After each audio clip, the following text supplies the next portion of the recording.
नमस्कार। मैं हूं प्रज्ञा रश्मि और स्वागत है आप सभी का हमारे YouTube चैनल हिंदी ज्ञान वाहिनी पर। मुंशी प्रेमचंद की सर्वश्रेष्ठ कहानियों की श्रृंखला में आज हम लेकर के आए हैं उनकी अगली कहानी पिसनहारी का कुआं। तो आइए सुनते हैं कहानी पिसनहारी का कुआं। गोमती ने मृत्यु शैया पर पड़े हुए चौधरी विनायक सिंह से कहा, चौधरी, मेरे जीवन की यही लालसा थी। चौधरी ने गंभीर होकर कहा, इसकी कुछ चिंता न करो काकी, तुम्हारी लालसा भगवान जरूर पूरी करेंगे। मैं आज ही से मजदूरों को बुलाकर काम पर लगाए देता हूँ। देव ने चाहा तो तुम अपने कुएं का पानी पियोगी। तुमने तो गिना होगा कितने रुपए हैं।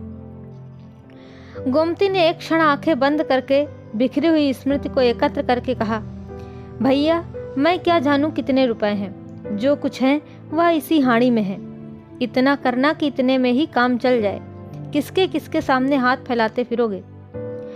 चौधरी ने बंद हांडी को उठाकर हाथों से तौलते हुए कहा, ऐसा तो करेंगे ही काकी, कौन देने वाला है। एक चुटकी भीख तो किसी के घर से निकलती नहीं। कुआं बनवाने को कौन देता है।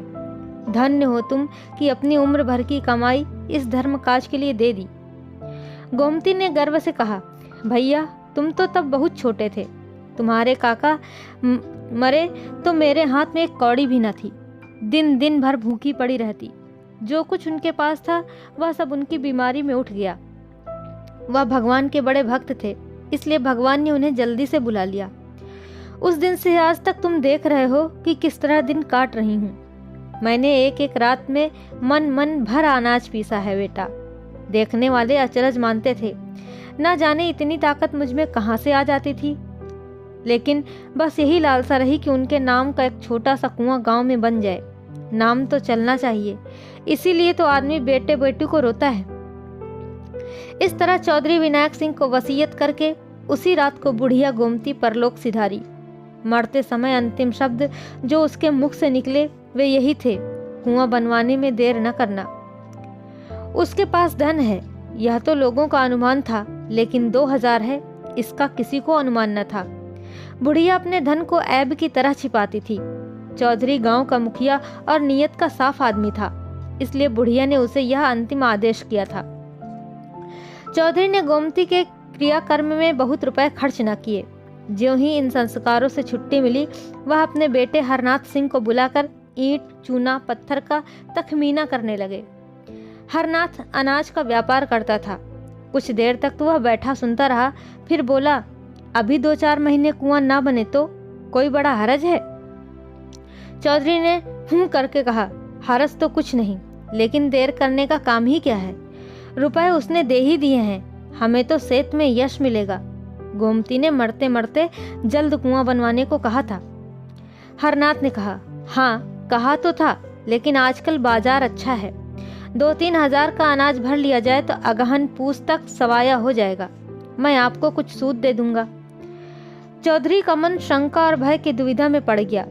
2000 के कहीं 2500 हो गए तो क्या कहना। जगमोहन में कुछ बेल बूटे बनवा दूंगा, लेकिन भय था कि कहीं घाटा हो गया तो। वह इस शंका को छिपा न सके, बोले, जो कहीं घाटा हो गया तो। हरनाथ ने तड़प कर कहा, घाटा क्या हो जाएगा, कोई बात है। मान लो घाटा हो गया तो। हरनाथ ने उत्तेजित होकर कहा, ये कहो कि तुम रुपए नहीं देना चाहते, बड़े धर्मात्मा बने हो। अन्य वृद्धजनों की भांति चौधरी भी बेटे से दबते थे। कातर स्वर में बोले, मैं ये कब कहता हूँ कि रुपए ना दूंगा, लेकिन पराया धन है, सोच समझकर ही तो उसमें हाथ लगाना चाहिए।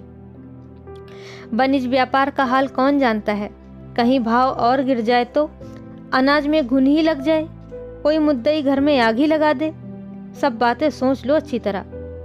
हरनाथ ने व्यंग से कहा, इस तरह सोचना है तो यह क्यों नहीं सोचते कि कोई चोर ही उठा ले जाए या बनी बनाई दीवार बैठ जाए। ये बातें भी तो होती ही हैं। चौधरी के पास अब कोई दलील न थी। कमजोर सिपाही ने ताल तो ठोकी, अखाड़े में उतर पड़ा, पर तलवार की चमक देखते ही हाथ पांव फूल गए। बगले झाँक कर चौधरी ने कहा, तो कितना लोगे। हरनाथ कुशल योद्धा की भांति शत्रु को पीछे हटता देखकर बफर कर बोला, सबका सब दीजिए। 150 रुपए लेकर क्या खिलवाड़ करना है। चौधरी राजी हो गए। गोमती को उन्हें रुपए देते किसी ने ना देखा था। लोक निंदा की संभावना भी न थी। हरनाथ ने अनाज भरा, अनाजों के बोरों का ढेर लग गया। आराम की मीठी नींद सोने वाले चौधरी अब सारी रात बोरों की रखवाली करते थे। मजाल न थी कि कोई चूहिया बोरों में घुस जाए। चौधरी इस तरह झपटते थे कि बिल्ली भी हार मान लेती। इस तरह 6 महीने बीत गए। पूष में अनाज बिका, पूरे 500 रुपए का लाभ हुआ। हरनाथ ने कहा, इसमें से 50 रुपए आप ले लें। चौधरी ने झल्ला कर कहा, 50 रुपए क्या खैरात ले लूं? किसी महाजन से इतने रुपए लिए होते तो कम से कम 100 रुपए सूद के होते। तुम मुझे 2-4 रुपए कम दे दो, और क्या करोगे? हरनाथ ने ज्यादा बात बढ़ाव न किया, 150 रुपए चौधरी को दे दिया। चौधरी की आत्मा इतनी प्रसन्न कभी न हुई थी। रात को वह अपनी कोठरी में सोने गया तो उसे ऐसा प्रतीत हुआ कि बुढ़िया गोमती खड़ी मुस्कुरा रही है। चौधरी का कलेजा धक धक करने लगा। वह नींद में न था, कोई नशा न खाया था। गोमती सामने खड़ी मुस्कुरा रही थी। हाँ, उस मुरझाए हुए मुख पर एक विचित्र स्फूर्ति थी। कई साल बीत गए। चौधरी बराबर इसी फिक्र में रहते कि हरनाथ से रुपए निकाल लूं, लेकिन हरनाथ हमेशा ही हीले हवाले करता रहता था। वह साल भर में थोड़ा सा ब्याज दे देता, पर मूल के लिए 1000 बातें बनाता था। कभी लेने का रोना था, कभी चुकते का। हाँ, कारोबार बढ़ता जाता था। आखिर एक दिन चौधरी ने उसे साफ साफ कह दिया कि तुम्हारा काम चले या डूबे, मुझे परवाह नहीं। इस महीने में तुम्हें अवश्य रुपए चुकाने पड़ेंगे। हरनाथ ने बहुत उड़नघाइयां बताई, पर चौधरी अपने इरादे पर जमे रहे। हरनाथ ने झुंझलाकर कहा, कहता हूं कि 2 महीने और ठहरिए, माल बिकते ही मैं रुपए दे दूंगा। चौधरी ने दृढ़ता से कहा, तुम्हारा माल कभी न बिकेगा और न तुम्हारे 2 महीने कभी पूरे होंगे। मैं आज रुपए लूंगा। हरनाथ उसी वक्त क्रोध में भरा हुआ उठा और 2000 रुपए लाकर चौधरी के सामने जोर से पटक दिए। चौधरी ने कुछ झेप कर कहा, रुपए तो तुम्हारे पास थे। बेटे ने कहा, और क्या बातों से रोजगार होता है? चौधरी ने कहा, तो मुझे इस समय 500 रुपए दे दो, बाकी 2 महीने में दे देना। सब आज ही तो ना खर्च हो जाएंगे। हरनाथ ने ताव दिखाकर कहा, आप चाहे खर्च कीजिए चाहे जमा कीजिए, मुझे रुपयों का काम नहीं। दुनिया में क्या महाजन मर गए हैं जो आपकी धौंस सहू? चौधरी ने रुपए उठाकर एक ताक पर रख दिए। कुएं की दाग बेल डालने का सारा उत्साह ठंडा पड़ गया। हरनाथ ने रुपए लौटा तो दिए थे, पर मन में कुछ और मंसूबा बांध रखा था। आधी रात को जब घर में सन्नाटा छा गया तो हरनाथ चौधरी के कोठरी की चूल खिसकाकर अंदर घुसा। चौधरी बेखबर सोए थे। हरनाथ ने चाहा कि दोनों थैलियां उठाकर बाहर निकल आऊं, लेकिन ज्यों ही हाथ बढ़ाया उसे अपने सामने गोमती खड़ी दिखाई दी। वह दोनों थैलियों को दोनों हाथों से पकड़े हुए थी। हरनाथ भयभीत होकर पीछे हट गया। फिर यह सोचकर कि शायद मुझे धोखा हो रहा हो, उसने फिर हाथ बढ़ाया, पर अब की वह मूर्ति इतनी भयंकर हो गई कि हरनाथ एक क्षण भी वहां खड़ा न रह सका। भागा, पर बरामदे में ही अचेत होकर गिर पड़ा। हरनाथ ने चारों तरफ से अपने रुपए वसूल करके व्यापारियों को देने के लिए जमा कर रखे थे। चौधरी ने आंखें दिखाई तो वही रुपए लाकर पटक दिया। दिल में उसी वक्त सोच लिया था कि रात को रुपए उड़ा लाऊंगा, झूठ मूठ चोर का गुल मचा दूंगा तो मेरी ओर संदेह भी न होगा। पर जब यह पेशबंदी ठीक न उतरी तो उस पर व्यापारियों के तगादे होने लगे। वादों पर लोगों को कहाँ तक टालता, कितने बहाने हो सकते थे सब किए। आखिर वह नौबत आ गई कि लोग नालिश करने की धमकियां देने लगे। एक ने तो 300 रुपए की नालिश कर भी दी। बेचारे चौधरी बड़ी मुश्किल में फंसे। दुकान पर हरनाथ बैठता था। चौधरी का उससे कोई वास्ता न था, पर उसकी जो साख थी वह चौधरी के कारण लोग चौधरी को खरा और लेन देन का साफ आदमी समझते थे। अब भी यद्यप कोई उनसे तकाजा न करता था, पर वह सबसे मुंह छिपाते फिरते थे। लेकिन उन्होंने यह निश्चय कर लिया था कि कुएं के रुपए न छूऊंगा, चाहे कुछ भी आ पड़े। रात को एक व्यापारी के मुसलमान चपरासी ने चौधरी के द्वार पर आकर हजारों गालियां सुनाई। चौधरी को बार बार क्रोध आता था कि चलकर मूछें उखाड़ लूं, पर मन को समझाया, हमसे मतलब ही क्या है, बेटे का कर्ज चुकाना बाप का धर्म नहीं है। जब भोजन करने गए तो पत्नी ने कहा, यह सब क्या उपद्रव मचा रखा है? चौधरी ने कठोर स्वर में कहा, मैंने मचा रखा है। पत्नी ने कहा, और किसने मचा रखा है? बच्चा कसम खाते हैं कि मेरे पास केवल थोड़ा सा माल है, रुपए तो सब तुमने मांग लिए। चौधरी ने कहा, मांग न लेता तो क्या करता? हलवाई की दुकान पर दादा का फतेहा पढ़ना मुझे पसंद नहीं। स्त्री ने कहा, लेकिन ये नाक कटाई अच्छी लगती है। चौधरी ने कहा, तो मेरा क्या बस है भाई, कभी कुआं बनेगा कि नहीं? 5 साल हो गए। स्त्री ने कहा, इस वक्त उसने कुछ नहीं खाया। 1 जून भी मुंह जूठा करके उठ गया था। चौधरी ने कहा, तुमने समझाकर खिलाया नहीं? दाना पानी छोड़ देने से तो रुपए न मिलेंगे। स्त्री ने कहा, तुम क्यों नहीं जाकर समझा देते? चौधरी ने कहा, मुझे तो इस वक्त बैरी समझ रहा होगा। स्त्री ने कहा, मैं रुपए ले जाकर बच्चा को दिए आती हूँ। हाथ में जब रुपए आ जाएं तो कुआं बनवा देना। चौधरी साहब ने कहा, नहीं नहीं, ऐसा गजब न करना। मैं इतना बड़ा विश्वासघात न करूंगा, चाहे घर मिट्टी में ही मिल जाए। लेकिन स्त्री ने इन बातों की ओर ध्यान न दिया। वह लपक कर भीतर गई और थैलियों पर हाथ डालना चाहती थी कि एक चीख मारकर हट गई। उसकी सारी देह सितार के तार की भांति कांपने लगी। चौधरी ने घबराकर पूछा, क्या हुआ? क्या तुम्हें चक्कर तो नहीं आ गया? स्त्री ने ताक की ओर भयातुर नेत्रों से देखकर कहा, चुड़ैल वहां खड़ी है। चौधरी ने ताक की ओर देखकर कहा, कौन चुड़ैल? मुझे तो कोई नहीं दिखता। स्त्री ने कहा, मेरा तो कलेजा धक धक कर रहा है। ऐसा मालूम हुआ जैसे उस बुढ़िया ने मेरा हाथ पकड़ लिया है। चौधरी ने कहा, यह सब भ्रम है।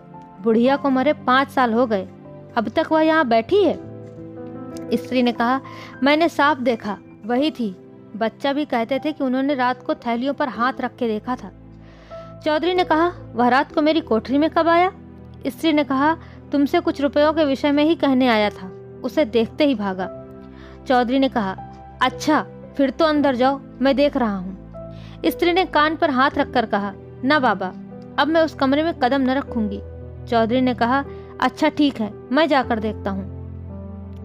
चौधरी ने कोठरी में जाकर दोनों थैलियां ताक पर से उठा ली। किसी प्रकार की शंका न हुई। गोमती की छाया का कहीं नाम भी न था। स्त्री द्वार पर खड़ी झांक रही थी। चौधरी ने आकर गर्व से कहा, मुझे तो कहीं कुछ नहीं दिखाई दिया, वहां होती तो कहाँ चली जाती। स्त्री ने कहा, क्या जाने तुम्हें क्यों नहीं दिखाई दी, तुमसे उसे स्नेह था, इसी से हट गई होगी। चौधरी ने कहा, तुम्हें भ्रम था और कुछ नहीं। स्त्री ने कहा, अच्छा ठीक है, बच्चा को बुलाकर पुछाए देती हूँ। चौधरी ने कहा, खड़ा तो हूँ, आकर देख क्यों नहीं लेती। स्त्री को कुछ आश्वासन हुआ।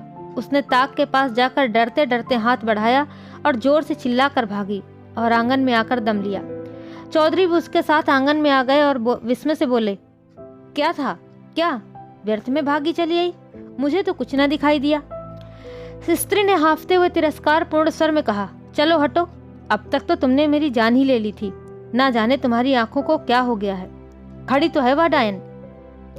इतने में हरनाथ भी वहां आ गया। माता को आंगन में खड़े देखकर बोला, क्या है अम्मा, कैसा जी है? स्त्री ने कहा, वह चुड़ैल आज 2 बार दिखाई दी बेटा। मैंने कहा लाओ तुम्हें रुपए दे दूं, फिर जब हाथ में आ जाएंगे तो कुआं बनवा दिया जाएगा। लेकिन ज्यों ही थैलियों पर हाथ रखा, उस चुड़ैल ने मेरा हाथ पकड़ लिया, प्राण से निकल गए। हरनाथ ने कहा, किसी अच्छे ओझा को बुलाना चाहिए जो इसे मार भगाए। चौधरी ने कहा, क्या रात को तुम्हें भी दिखाई दी थी? हरनाथ ने कहा, हाँ, मैं तुम्हारे पास एक मामले में सलाह करने आया था। ज्यों ही अंदर कदम रखा, वह चुड़ैल ताक के पास खड़ी दिखाई दी।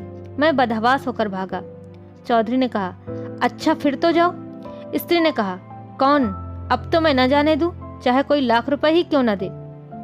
हरनाथ ने कहा, मैं तो न जाऊंगा। चौधरी ने कहा, मगर मुझे कुछ नहीं दिखाई देता, ये क्या बात है? हरनाथ ने कहा, क्या जाने, आपसे डरती होगी, आज किसी ओझा को बुलाना चाहिए। चौधरी ने कहा, कुछ समझ में नहीं आता क्या माजरा है। क्या हुआ बैजू पांडे की डिग्री का? हरनाथ ने इन दिनों चौधरी से इतना जलता था कि अपनी दुकान के विषय में कोई बात उनसे न कहता था। आंगन की तरफ ताकता हुआ मानो हवा से बोला, जो होना होगा वह होगा, मेरी जान के सिवा और कोई क्या ले लेगा। जो खा गया हूँ वह तो उगल नहीं सकता। चौधरी ने कहा, कहीं उसने डिग्री जारी कर दी तो? हरनाथ ने कहा, तो क्या, दुकान में 400-500 का माल है, वह नीलाम हो जाएगा। चौधरी ने कहा, तब तो सारा कारोबार चौपट हो जाएगा। हरनाथ ने कहा, अब कारोबार के नाम को कहाँ तक करूं? अगर पहले से मालूम होता कि कुआं बनवाने की इतनी जल्दी है तो ये काम छेड़ता ही क्यों? रोटी दाल तो पहले भी मिल जाती थी, बहुत होगा 2-4 महीने हवालात में रहना पड़ेगा, इसके सिवा और क्या हो सकता है। माता ने कहा, जो तुम्हें हवालात में रह जाए उसका मुंह झुलस दूं, हमारे जीते जी तुम हवालात में जाओगे? हरनाथ ने दार्शनिक बनकर कहा, माँ बाप जन्म के साथी होते हैं, किसी के कर्म के साथी तो नहीं होते। चौधरी को पुत्र से प्रगाढ़ प्रेम था। उन्हें शंका हो गई थी कि हरनाथ रुपए हजम करने के लिए टाल मटोल कर रहा है, इसलिए उन्होंने आग्रह करके रुपए वसूल कर लिए थे। किंतु अब उन्हें अनुभव हुआ कि हरनाथ के प्राण सचमुच संकट में हैं। सोचा, अगर लड़के को हवालात हो गई या दुकान पर कुर्की आ गई तो कुल मर्यादा धूल में मिल जाएगी। क्या हरज है अगर गोमती के रुपए दे दूं? आखिर दुकान चलती ही है, कभी न कभी तो रुपए हाथ में आ ही जाएंगे। एकाएक किसी ने बाहर से पुकारा, हरनाथ सिंह। हरनाथ के मुख पर हवाइयां उड़ने लगी। चौधरी ने पूछा, कौन है? हरनाथ ने कहा, कुर कमीन। चौधरी ने कहा, क्या दुकान कुर्क कराने आया है? हरनाथ ने कहा, हाँ, मालूम तो होता है। चौधरी ने पूछा, कितने रुपयों की डिग्री है? हरनाथ ने बताया, 1500 रुपए की। चौधरी ने कहा, कुर कमीन से कुछ लेन देन से न टलेगा? हरनाथ ने कहा, टल तो जाता, पर महाजन भी तो उसके साथ होगा, उसे जो कुछ लेना है उधर से ले चुका होगा। ना हो, 1500 रुपए गोमती के रुपए में से दे दो, ये चौधरी ने कहा। हरनाथ ने कहा, उसके रुपए कौन छुएगा, ना जाने घर पर क्या आफत आए। चौधरी ने कहा, उसके रुपए कोई हजम थोड़ी ही किए लेता है, चलो मैं दे दूं। चौधरी को इस समय भय हुआ, कहीं मुझे भी वह ना दिखाई दे, लेकिन उनकी शंका निर्मूल थी। उन्होंने एक थैली से 550 रुपए निकाले और दूसरी थैली में रखकर हरनाथ को दे दिए। संध्या तक इन 5000 रुपए में से 1 रुपए भी न बचा। 12 साल गुजर गए। न चौधरी अब इस संसार में है, न हरनाथ। चौधरी जब तक जिए उन्हें कुएं की चिंता बनी रही, यहाँ तक कि मरते दम भी उनकी जबान पर कुएं की रट लगी हुई थी, लेकिन दुकान में सदैव रुपयों का तोड़ा रहा। चौधरी के मरते ही सारा कारोबार चौपट हो गया। हरनाथ ने आने रुपए लाभ से संतुष्ट न होकर दूने तिगुने लाभ पर हाथ मारा, जुआ खेलना शुरू किया। साल भी न गुजरने पाया था कि दुकान बंद हो गई। गहने पाती बर्तन भांडे सब मिट्टी में मिल गए। चौधरी की मृत्यु के ठीक साल बर्बाद हरनाथ ने भी इस हानि लाभ के संसार से पयान किया। माता के जीवन का अब कोई सहारा न रहा। बीमार पड़ी पर दवा दर्पण न हो सकी। 3-4 महीने तक नाना प्रकार के कष्ट झेल कर भी वह भी चल बसी। अब केवल बहू थी और वह भी गर्भिणी। उस बेचारी के लिए अब कोई आधार न था। इस दशा में मजदूरी भी न कर सकती थी। पड़ोसियों के कपड़े सी सी कर उसने किसी भांति 5-6 महीने काटे। तेरे लड़का होगा, सारे लक्षण बालक के से थे। यही एक जीवन का आधार था, किंतु जब कन्या हुई तो यह आधार भी जाता रहा। माता ने अपना हृदय इतना कठोर कर लिया कि नवजात शिशु को छाती भी न लगाती थी। पड़ोसियों के बहुत समझाने बुझाने पर छाती से लगाया, पर उसकी छाती में दूध की एक बूंद भी न थी। उस समय अभागिनी माता के हृदय में करुणा, वात्सल्य और मोह का एक भूकंप सा आ गया। अगर किसी उपाय से उसके स्तन की अंतिम बूंद दूध बन जाती तो वह अपने को धन्य मानती। बालिका की वह भोली, दीन, याचनामय, सतृष्ण छवि देखकर उसका मातृ हृदय मानो सहस्त्र नेत्रों से रुदन करने लगा था। उसके हृदय की सारी शुभेच्छाएं, सारा आशीर्वाद, सारी विभूति, सारा अनुराग मानो उसकी आंखों से निकालकर उस बालिका को उसी भांति रंजित कर देता था जैसे इंदु का शीतल प्रकाश पुष्प को रंजित कर देता है। पर उस बालिका के भाग्य में मात्र प्रेम के सुख बदे न थे। माता ने कुछ अपना रक्त, कुछ ऊपर का दूध पिलाकर उसे जिलाया, पर उसकी दशा दिनों दिन जीर्ण होती जाती थी। एक दिन लोगों ने जाकर देखा तो वह भूमि पर पड़ी हुई थी और बालिका उसकी छाती से चिपटी उसके स्तनों को चूस रही थी। शोक और दरिद्रता से आहत शरीर में रक्त कहाँ जिससे दूध बनता। वही बालिका पड़ोसियों की दया भिक्षा से पल पल कर एक दिन घास खोदती हुई उस स्थान पर जा पहुंची जहां बुढ़िया गोमती का घर था। छप्पर कब के पंचभूतों में मिल चुके थे, केवल जहां तहां दीवारों के चिन्ह बाकी थे। कहीं कहीं आधी आधी दीवारें खड़ी थी। बालिका ने ना जाने क्या सोचकर खुरपी से गड्ढा खोदना शुरू किया। दोपहर से सांझ तक वह गड्ढा खोदती रही। न खाने की सुध थी, न पीने की, न कोई शंका थी, न भय। अंधेरा हो गया, पर वह ज्यों की त्यों बैठी गड्ढा खोद रही थी। उस समय किसान लोग भूल कर भी उधर से ना निकलते थे, पर बालिका निशंक बैठी भूमि से मिट्टी निकाल रही थी। जब अंधेरा हो गया तो वह चली गई। दूसरे दिन वह बड़े सवेरे उठी और इतनी घास खोदी जितनी वह कभी दिन भर में न खोदती थी। दोपहर के बाद वह अपनी खांची और खुरपी लिए फिर उसी स्थान पर पहुंची, पर वह आज अकेली न थी। उसके साथ 2 बालक और भी थे। तीनों वहां सांझ तक कुआं कुआं खोदते रहे। बालिका गड्ढे के अंदर खोदती थी और दोनों बालक मिट्टी निकाल निकाल कर फेंकते थे। तीसरे दिन 2 लड़के और भी उस खेल में मिल गए। शाम तक खेल होता रहा। आज गड्ढा 2 हाथ गहरा हो गया था। गांव के बालक बालिकाओं में इस विलक्षण खेल ने अभूतपूर्व उत्साह भर दिया था। चौथे दिन और भी कई बालक आ मिले। सलाह हुई कौन अंदर जाए, कौन मिट्टी उठाए, कौन झुआ खींचे। गड्ढा अब 4 हाथ गहरा हो गया था, पर अभी तक बालकों के सिवा और किसी को उसकी खबर न थी। एक दिन रात को एक किसान अपनी खोई हुई भैंस ढूंढता हुआ उस खंडहर में जा निकला। अंदर मिट्टी का ऊंचा ढेर, एक बड़ा सा गड्ढा और एक टिमटिमाता हुआ दीपक देखा तो डर कर भागा। औरों ने भी आकर देखा, कई आदमी थे, कोई शंका न थी। समीप जाकर देखा तो बालिका बैठी थी। एक आदमी ने पूछा, अरे क्या तूने यह गड्ढा खोदा है? बालिका ने कहा, हाँ। किसान ने पूछा, गड्ढा खोदकर क्या करेगी? बालिका ने कहा, यहाँ कुआं बनाऊंगी। किसान ने पूछा, कुआं कैसे बनाएगी? बालिका ने कहा, जैसे इतना खोदा है वैसे ही इतना और खोद लूंगी। गांव के सब लड़के खेलने आते हैं। किसान ने कहा, मालूम होता है तू अपनी जान देगी और अपने साथ और लड़कों को भी मारेगी। खबरदार जो कल से गड्ढा खोदा। दूसरे दिन और लड़के न आए। बालिका भी दिन भर मजूरी करती रही, लेकिन संध्या समय वहां फिर दीपक जला और फिर वह खुरपी हाथ में लिए वहां बैठी दिखाई दी। गांव वालों ने उसे मारा, पीटा, कोठरी में बंद किया, पर वह अवकाश पाते ही वहां जा पहुंचती। गांव के लोग प्रायः श्रद्धालु होते ही हैं। बालिका के इस अलौकिक अनुराग ने आखिर उनमें भी अनुराग उत्पन्न किया। कुआं खुदने लगा। इधर कुआं खुद रहा था, उधर बालिका मिट्टी से ईंटें बनाती थी। इस खेल में सारे गांव के लड़के शरीक होते थे। उजाली रातों में जब सब लोग सो जाते तब भी वह ईंटें थापती दिखाई देती। न जाने इतनी लगन उसमें कहां से आ गई थी। 7 वर्ष की उम्र कोई उम्र होती है, लेकिन 7 वर्ष की वह लड़की बुद्धि और बातचीत में अपनी तिगुनी उम्र वालों के कान काटती थी। आखिर एक दिन वह भी आया कि कुआं बंधा गया और उसकी पक्की जगत तैयार हो गई। उस दिन बालिका उसी जगत पर सोई। आज उसके हर्ष की सीमा न थी। गाती थी, चहकती थी। प्रातःकाल उस जगत पर केवल उसकी लाश मिली। उस दिन से लोगों ने कहना शुरू किया, यह वही बुढ़िया गोमती थी, और इस कुएं का नाम पिसनहारी का कुआं पड़ा। तो ये कहानी यहीं पर समाप्त होती है। आशा करते हैं कि आपको ज़रूर अच्छी लगी होगी। ऐसी ही बेहतरीन कहानियों को सुनने के लिए आप हमारे चैनल के साथ जुड़े रहिए। अभी तक आपने हमारे चैनल को सब्सक्राइब नहीं किया है तो कृपया हमारे चैनल को लाइक, शेयर और सब्सक्राइब कर लें। बेल आइकन को प्रेस करना बिल्कुल ना भूलें, जिससे कि आपको आने वाली बेहतरीन कहानियाँ समय पर और सबसे पहले मिल सके। बहुत बहुत धन्यवाद। नमस्कार।